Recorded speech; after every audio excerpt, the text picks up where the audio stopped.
Video like जरूर कर लीजिए और ऐसे वीडियो लगातार फ्री में पाने के लिए चैनल को तुरंत सब्सक्राइब कर लीजिए और बेल आइकन को जरूर टैप कर लीजिए ताकि आगे भी सारे वीडियो आपको मिलते रहे। यूट्यूब में फॉलो करते हैं तो प्लीज ये वाला फ्री टेलीग्राम चैनल जरूर ज्वाइन कर लीजिएगा। सारे नोटिफिकेशन सारे अपडेट यहीं पे आते हैं, ध्यान रखिए। नमस्कार साथियों, आपका स्वागत है यूपीपीएससी बेस्ट ऑनलाइन कोचिंग के इस यूट्यूब चैनल पर।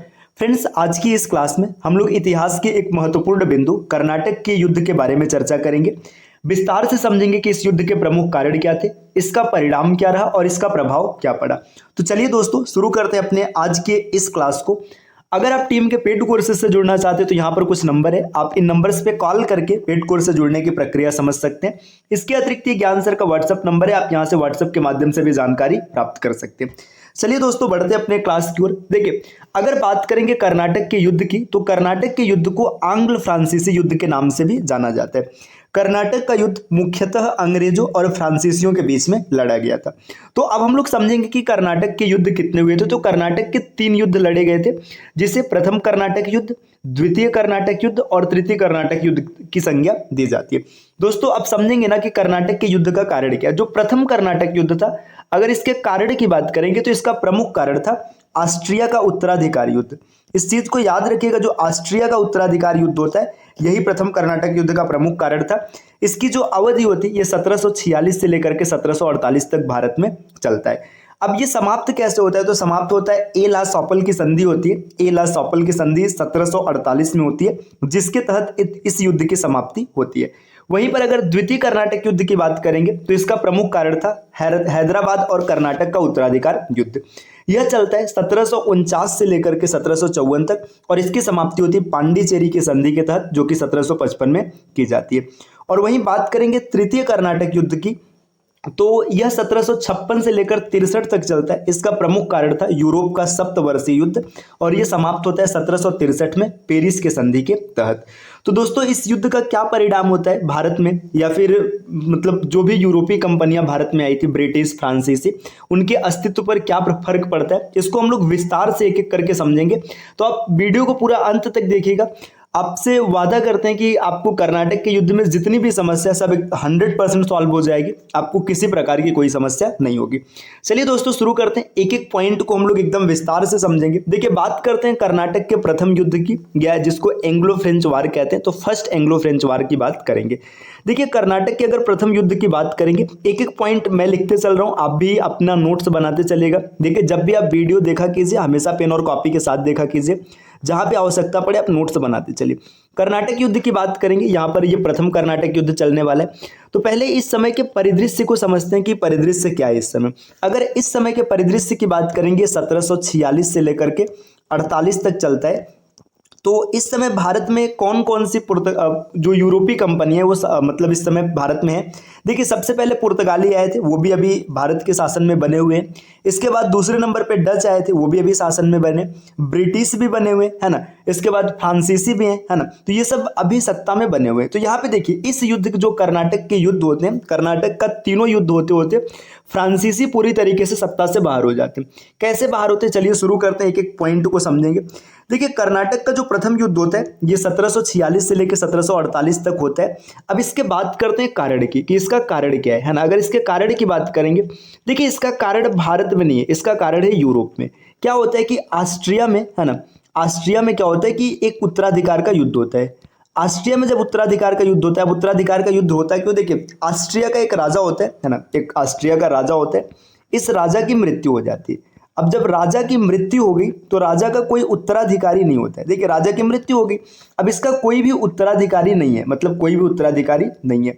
अब जब उत्तराधिकारी नहीं है तो देखिए, यहाँ पे फ्रांसीसी चाहते हैं कि जो व्यक्ति राजा बने वो हमारे पक्ष का रहे। ये फ्रांसीसियों की चेतना है, मतलब इनके मन में ऐसा चल रहा है। और ब्रिटिशर्स भी चाहते हैं कि यहाँ पर जो व्यक्ति राजा बने ये हमारे पक्ष का हो। ऐसा ये लोग क्यों चाहते हैं, देखिए अगर ऑस्ट्रिया का राजा फ्रांसीसी पक्ष का होता तो फ्रांसीसियों को व्यापार में थोड़ा सा अतिरिक्त लाभ प्राप्त होता।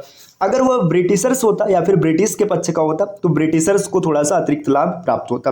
तो क्या होता है कि ये दोनों आपस में युद्ध कर लेते 1740 में। कहानी को एक एक पॉइंट समझते चलेगा, बहुत अच्छे से समझ में आएगा। देखिए, ऑस्ट्रिया में एक राजा होता है, उस राजा की मृत्यु हो जाती है। राजा का कोई भी उत्तराधिकारी नहीं होता है। अब वहां पर फ्रांसीसी चाहता है कि फ्रांसीसी कंपनियां या फिर जितने भी व्यापारी थे सब चाहते थे कि ऑस्ट्रिया में जो व्यक्ति राजा बने वो हमारे पक्ष का हो, मतलब हमारी बात सुने, जबकि ब्रिटिशर्स भी यही चाहते थे। अब दोनों में मतभेद होता है, दोनों आपस में भिड़ जाते हैं। ये 1740 में ये सब घटना चल रही होती है ऑस्ट्रिया में। अब वहां पे देखिए उस समय में ना 1740 में आज के जैसे फोन टेलीग्राम ये सब चीजें नहीं थी, है ना। 1740 में न्यूज वहां से चलती है भारत के लिए, और भारत आते आते समय आ जाता है 1746। 1746 में भारतीय समाचार पहुंच जाते हैं। क्या समाचार पहुंचता है कि भाई यूरोप में, मतलब जो ऑस्ट्रिया देश है यूरोप है, वहां पर फ्रांसीसी और ब्रिटिशर्स आपस में लड़ रहे हैं। तो इसका प्रभाव भारत में देखने के लिए मिलता है कि भारत में भी जो फ्रांसीसी होते हैं और जो ब्रिटिशर्स होते हैं दोनों आपस में युद्ध लड़ने का प्रयास करते हैं। अब देखिए जो फ्रांसीसियों का इस समय सत्ता होता है या फ्रांसीसियों का जो शासन था ये पांडिचेरी में होता है, इसको याद रखिएगा। फ्रांसीसियों का जो सत्ता होता है ये पांडिचेरी में होता है, और पांडिचेरी में जो शासन कर रहा होता है फ्रांसीसियों की तरफ से या फिर जो भी इनका गवर्नर होता है उसका नाम होता है डुप्ले, है ना। डुप्ले गवर्नर था, ठीक। अब इसके बाद वहीं पर ब्रिटिशर्स की बात करेंगे तो इनकी पूरी तरीके से सत्ता होती है मद्रास में, और इनका जो गवर्नर होता है या फिर जो भी व्यक्ति इनका पक्ष लेता है या फिर मतलब इनके पक्ष से खड़ा होता है उसका नाम होता है निकोलस मार्स, है ना। मैं एन लिख रहा हूं, याद रखिएगा, निकोलस मार्स। अब देखिए उस समय क्या था कि जो ब्रिटिशर्स थे इनकी नौसेना बहुत अधिक मजबूत थी, मतलब ब्रिटिशर्स के नौसेना को हराना बड़ा मुश्किल था। ये बात डुप्ले जानता था। डुप्ले जानता था कि हम इन निकोलस मार्स के नौसेना को नहीं हरा सकते। तो डुप्ले क्या करता है, एक पत्र लिखता है। पत्र किसको लिखते हैं, देखिए समझिए, डुप्ले पत्र लिख रहा है, किसको पत्र लिख रहा है, निकोलस मार्स को। और पत्र में कहता क्या है, ये कहता है कि हम व्यापार करने के लिए आए हैं, हमारा प्रमुख कार्य है व्यापार, अतः हमें व्यापार करना चाहिए, युद्ध नहीं करना चाहिए।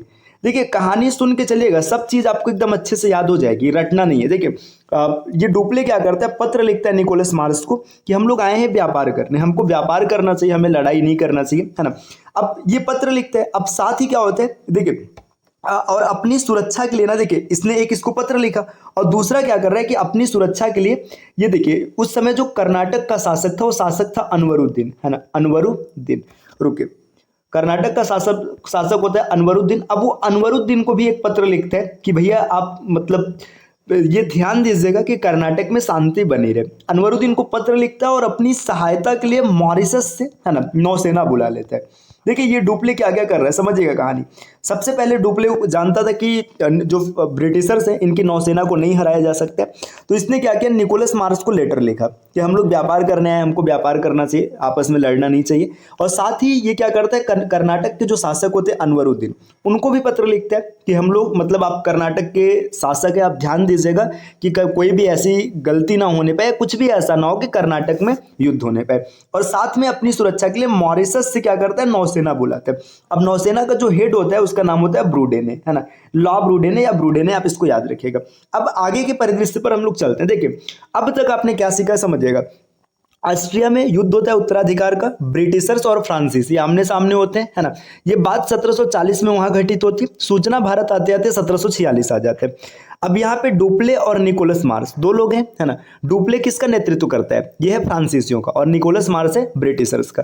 डुप्ले जानता है कि मैं निकोलस मार्स को नहीं हरा सकता, तो इसलिए अनवरुद्दीन को भी उसने पत्र लिखा, साथ में उसने मॉरिशस से नौसेना भी बुला लिया। अब देखिए साथ में ब्रिटिशर्स भी तो तैयारी करेंगे। तो अब यहाँ पे क्या होता है, देखिए ब्रिटेन से, यहाँ पे बात करेंगे ब्रिटेन से, और यहाँ पर हम लोग बात करेंगे फ्रांस से। देखिए फ्रांस कहने का मतलब है कि जो, मतलब ये डुप्ले की सेना है ना, फ्रांस।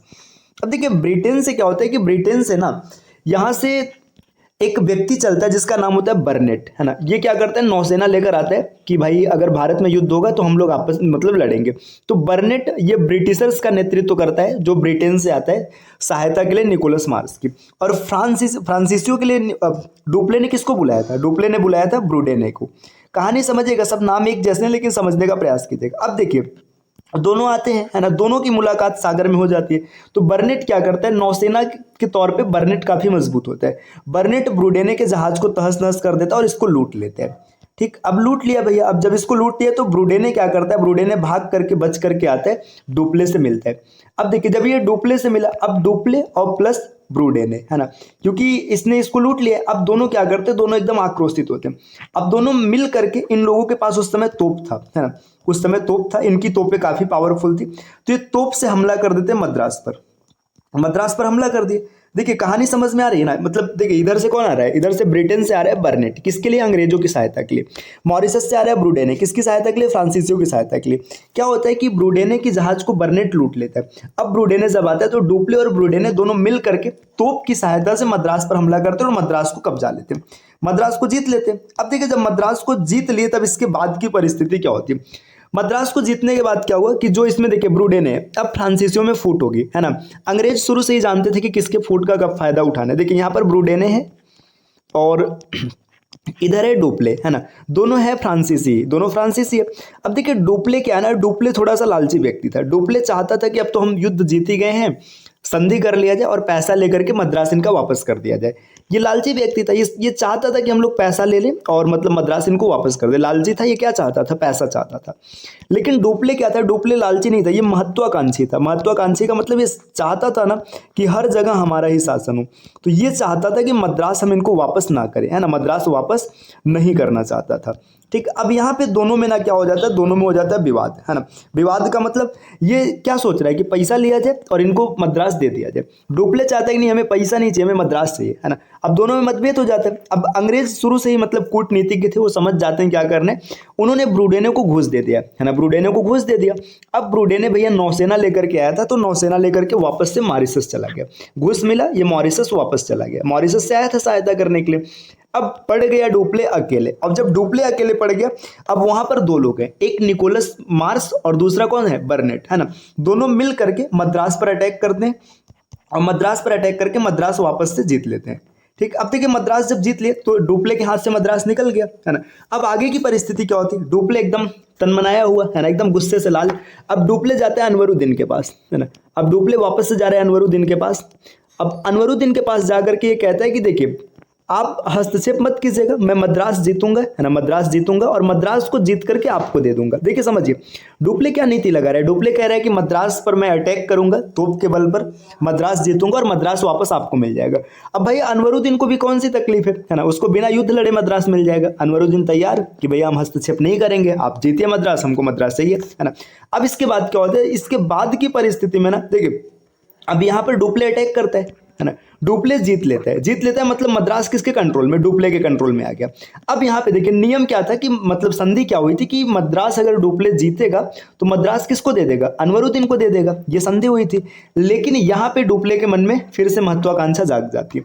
ये कहता है कि अब मद्रास मैं नहीं दूंगा, है ना, मतलब मैंने जीता है, ये भाई हमारा है, इस पर हमारा हक है, हम आपको नहीं देंगे। फिर इस परिस्थिति में क्या होता है, देखिए आगे क्या परिस्थिति उत्पन्न होती। अब यहाँ पर देखिए एक अनवरुद्दीन का बेटा होता है महफूज खां, है ना, इसका नाम याद रखिएगा, ये नाम पूछा जाता है महफूज खान, है ना। महफूज खान कौन है, ये अनवरुद्दीन का बेटा है। ठीक, इसको याद रखिएगा, ये ब्रैकेट में लिख लीजिएगा, अनवरुद्दीन का पुत्र है, अनवरुद्दीन का पुत्र। ठीक, ये महफूज खान होता है और इधर दूसरी तरफ कौन होता है, दूसरी तरफ होता है डुप्ले, है ना। अब दोनों के बीच में हो जाता है युद्ध, है ना, दोनों के बीच में हो जाता है युद्ध। इस युद्ध का नाम याद रखिएगा, ये युद्ध कई बार पूछा जाता है, इसको कहते हैं सेंट थोमे का युद्ध, है ना, सेंट थोमे का युद्ध, है ना, या फिर इसको कहा जाता है अडयार का युद्ध। ठीक, सेंट थोमे का युद्ध या फिर अडयार का युद्ध। ये लड़ा कहाँ गया था, ये लड़ा गया था अदमार नदी के किनारे, इसको भी याद रखेगा, ये भी क्वेश्चन कई बार बनता है। अदमार नदी के किनारे ये युद्ध लड़ा गया था। देखिए महफूज खां कौन है, अनवरुद्दीन का पुत्र है। डुप्ले कौन है, मतलब फ्रांसीसियों का नेतृत्व करता है। दोनों में आपस में युद्ध हो जाता है। युद्ध कहाँ होता है, मतलब ये होता है सेंट थोमे का युद्ध कहलाता है, अडयार का युद्ध कहलाता है, हुआ था अदमार नदी के तट पर। इस युद्ध में क्या होता है ना, बड़ा उलटफेर होता है, डुप्ले जीत जाते हैं, डुप्ले की विजय हो जाती है ना, और अनवरुद्दीन हार जाता है, अनवरुद्दीन हार जाता है। ये चीजें होते होते समय आ गया था 1748 का। समय क्या आ चुका है, समय आ चुका है 1748 का।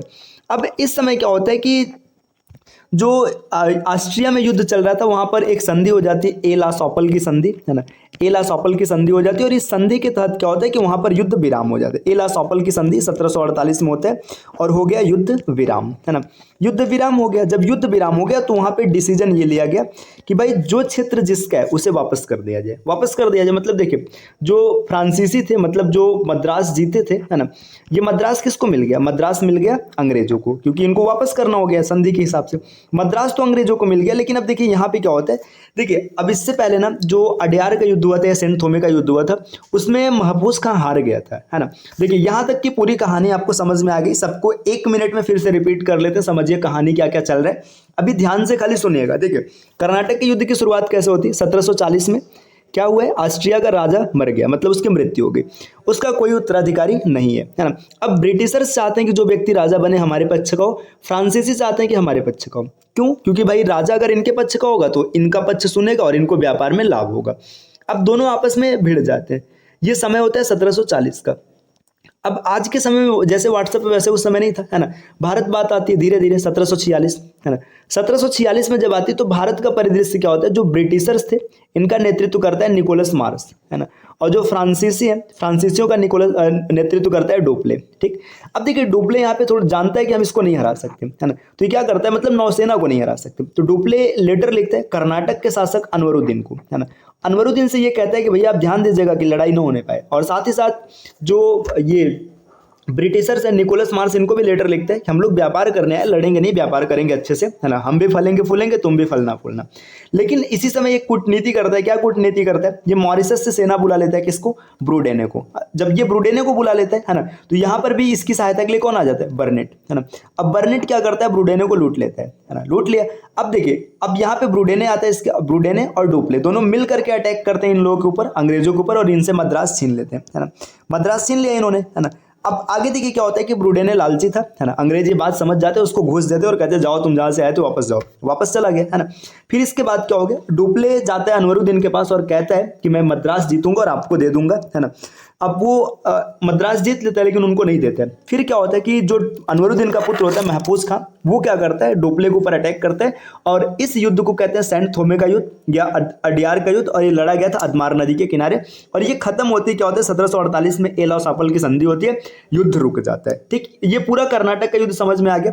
अब बात करते हैं इसका परिणाम क्या रहा, है ना। परिणाम की अगर बात करेंगे तो देखिए परिणाम की बात करते हैं, इसका रिजल्ट क्या निकला। इसका रिजल्ट आपने देखा कि जैसे संधि हो गया, युद्ध रुक गया, है ना। देखिए किसी प्रकार की सीमा परिवर्तन नहीं हुआ। सीमा परिवर्तन मतलब जो जहां थे सब वहीं रह गए, है ना। किसी भी प्रकार का सीमा परिवर्तन नहीं हुआ, मतलब सब अपनी अपनी जगह, है ना। इसका प्रभाव क्या पड़ा, प्रभाव समझिएगा। प्रभाव ये पड़ा ना कि डुप्ले महत्वाकांक्षी व्यक्ति था, वो दूर तक की चीजें देखता, तो उसको एक बात समझ में आ गई कि जो भारत में की सेना है, मतलब जो अनवरुद्दीन की सेना है, वो भले ही संख्या में ज्यादा है लेकिन वो प्रशिक्षित नहीं है, मतलब संख्या में भले ही अधिक है ना, लेकिन प्रशिक्षित नहीं है। अगर प्रशिक्षित नहीं है तो इनको आसानी से हराया जा सकता है। ठीक, तो यहाँ से इसके मन में एक ये विचार आता है कि अनवरुद्दीन को हम आसानी से हरा सकते हैं, और इसी का मतलब दुष्परिणाम होता है या फिर प्रभाव समझ लीजिए कि जो आगे चल के कर्नाटक के द्वितीय युद्ध में देखने के लिए मिलता है ना। तो आपको अच्छे से समझ में आ गया प्रथम युद्ध। अब कर्नाटक का द्वितीय युद्ध क्या हुआ है, उसमें क्या हुआ था, क्या प्रभाव पड़ा था, इसके बारे में हम लोग डिटेल में समझेंगे कल की क्लास में। क्लास आपको कैसी लगी आप जरूर बताइएगा। देखो पूरा इतिहास ना कहानी है, आप कहानी की तरह सुनिए, आपको रट जाएगा, है ना। हाँ, अगर ये कहेंगे कि इसमें क्या क्या आपको पॉइंट याद रखने हैं तो इसको देख लीजिएगा क्या क्या पॉइंट आपको याद रखने हैं। सबसे पहला पॉइंट आप डेट याद रखिएगा 1746 से लेकर के 1748। ठीक, देखिए क्या क्या पॉइंट याद रखने। कहानी तो आपके दिमाग में सेट हो गया, क्या क्या याद रखना समझिए। 1746 से 1748 तक कर्नाटक का पहला युद्ध। ठीक, अंग्रेजों का नेतृत्व करता कौन है, निकोलस मार्स, है ना, ये अंग्रेजों का नेतृत्व करता है। फ्रांसीसियों का नेतृत्व करता कौन है, डुप्ले। ठीक, अब ये इसका कारण क्या था, कारण था ऑस्ट्रिया का उत्तराधिकार युद्ध। कारण की अगर बात करेंगे तो ऑस्ट्रिया का उत्तराधिकार युद्ध। अब इसके बाद देखिए इसमें जो प्रमुख डेटा है उसको क्या याद रखना है कि इसमें हुआ था सेंट थोमे का युद्ध, है ना, सेंट थोमे का युद्ध। और सेंट थोमे के युद्ध में कौन कौन लड़ा था, सेंट थोमे या फिर इसी को अडियार का युद्ध भी कहते हैं, या फिर आप इसको ये अदमार नदी के किनारे लड़ा गया था, ये भी याद रखिएगा, कई बार पूछ लिया जाता है। अदमार नदी के किनारे इसमें कौन कौन लड़ा था, एक तरफ से था महफूज खां और दूसरी तरफ से था डुप्ले, ये भी पॉइंट याद रखिएगा। और अगर अगली बात करेंगे तो ये समाप्त हुआ था एला-सॉपल के संधि के तहत। अगर एला-सॉपल की संधि की बात करेंगे तो ये संधि हुआ था 1748 में। देखिए ना, एक पेज पे पूरा कर्नाटक का युद्ध छप गया, यहाँ पे ये पेज में छपा और आपके दिमाग में छप गया। इसमें हाजिरी लगा के जाइएगा कितने लोगों को कर्नाटक का युद्ध पूरा समझ में आएगा, जरूर लगाइएगा दोस्तों। ठीक, चलिए फिर मिलते हैं आपसे नेक्स्ट वीडियो में नए कॉन्सेप्ट के साथ, तब तक के लिए नमस्कार।